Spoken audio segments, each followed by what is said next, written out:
Assalamualaikum dan salam sejahtera saya ucapkan kepada Puan Arbiah selaku pensyarah kursus.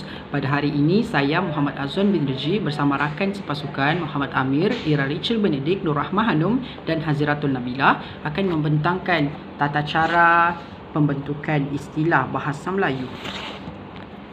Bahagian pertama adalah istilah dan syarat. Konsep istilah. Konsep istilah merupakan kata, gabungan, kata atau frasa yang mengungkapkan konsep yang khusus yang terdapat di dalam sesuatu bidang ilmu ataupun profession.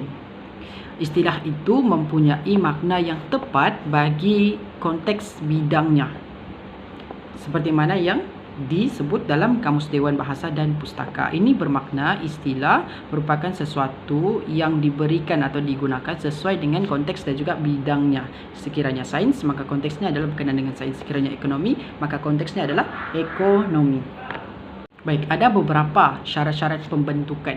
Yang pertama adalah kata atau frasa yang dipilih sebagai istilah adalah yang paling tepat untuk mengungkapkan konsep yang dimaksudkan dan yang stabil dari segi maknanya dalam bidang ilmunya.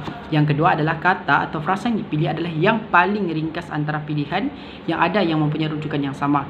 Yang ketiga, kata atau frasa yang dipilih adalah yang mempunyai konotasi persamaan yang baik, yakni tidak berbau lucah atau membawa implikasi buruk dari segi agama dan kepercayaan, norma suku kaum dan juga hubungan antara bangsa. Yang keempat adalah kata atau frasa yang dipilih adalah yang sedap didengar dan mempunyai ciri-ciri keindahan bahasanya, seperti dari segi bunyi ataupun dari segi eufoni. Dan yang terakhir adalah kata atau frasa yang dipilih adalah yang dibentuk berdasarkan kaedah yang diterima. Ini bermakna bahawa setiap pembentukan istilah tersebut hendaklah sesuai dengan norma dan juga budaya-budaya bahasa di sesuatu negara ataupun bangsa seperti Malaysia. Baiklah, kita beralih pula kepada langkah-langkah pembentukan istilah bahasa Melayu. Yang pertama, penggunaan perkataan Melayu yang lazim digunakan dan dikhususkan maknanya untuk mendukung atau menyokong makna istilah itu sendiri. Contohnya, gaya, garis pusat, tapak, hasil keluaran, defisit dan juga kuasa. Bagi langkah yang kedua, yaitu penggunaan perkataan dalam bahasa Melayu yang kurang lazim digunakan. Contohnya, peka, cerakin, mendap, jisim dan juga ketuhar.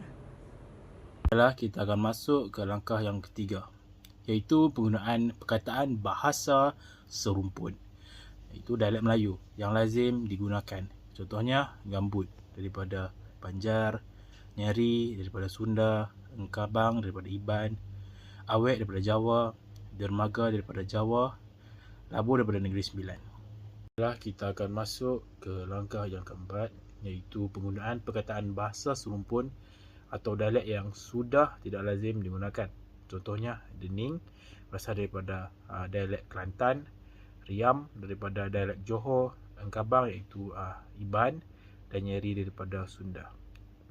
Seterusnya ialah langkah yang kelima, di mana perkataan ataupun istilah daripada bahasa Inggeris sebagai contoh atom, elektron, professional, psychology, psikologi,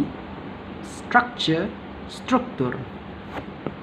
Baiklah, seterusnya kita pergi kepada langkah 6, iaitu penggunaan perkataan atau istilah daripada bahasa lain.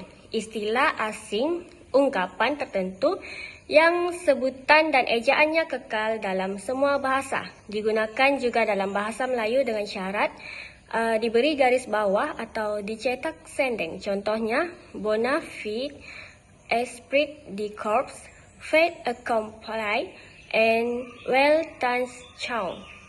Manakala langkah ketujuh pula ialah pemilihan yang terbaik antara 1 hingga 6 di atas jika terdapat beberapa kemungkinan dalam pembentukan istilah yang menggunakan ketujuh cara di atas, iaitu ada 4 syarat yang perlu dipatuhi, iaitu yang pertama, ungkapan yang paling singkat, kedua, ungkapan yang maknanya tidak menyimpang, ketiga, ungkapan yang tidak berkonotasi buruk, dan juga yang terakhir ialah ungkapan yang sedap didengar. Sekian, terima kasih.